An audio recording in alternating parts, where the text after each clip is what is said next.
Aujourd'hui, on va vous présenter les lits connectés. En pneumologie, on fait partie des 3 services pilotes. Donc, il y a la pneumologie, la cardiologie et l'hémodialyse. À l'heure actuelle, on a les 2/3 du service qui sont équipés, ce qui équivaut à 16 lits connectés dans notre service. L'avantage avec ce lit, déjà, c'est le poids, c'est-à-dire qu'on peut peser directement le patient sur le lit. Ce qui fait que pour les patients qu'on ne peut pas lever ou qui ont des difficultés à être levés, du coup, c'est directement fait en lit, ou les personnes qui vont être branchées un peu partout avec des difficultés de mobilité, on va pouvoir directement avoir le poids et la surveillance du poids sur le lit.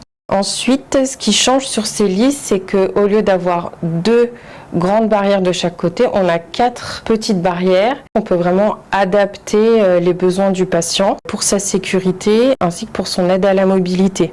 Autre avantage, on a plusieurs alarmes. On a une alarme pour le frein du lit, c'est-à-dire que si le lit n'est pas freiné, l'alarme ne s'arrête pas, ce qui évite beaucoup de risques de chute.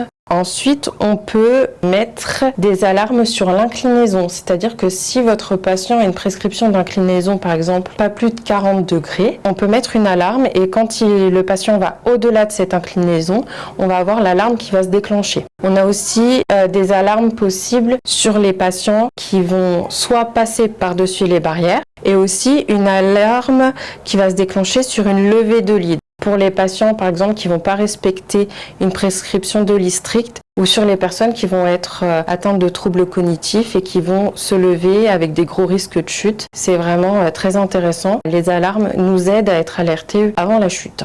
Autre avantage de ces nouveaux lits, c'est sur les demi-barrières au niveau de la tête, que ce soit côté droit ou côté gauche, vous allez avoir la possibilité pour le patient de choisir son inclinaison de tête et de jambes et de gérer son positionnement dans le lit de lui-même sans forcément chercher la télécommande manuelle.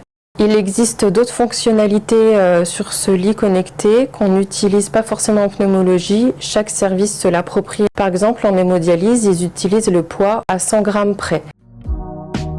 Il faut régulièrement tarer, bien penser à le tarer avant que le patient soit mis dans le lit et bien penser à le tarer au changement de drap, au changement de couverture et surtout au changement de matelas.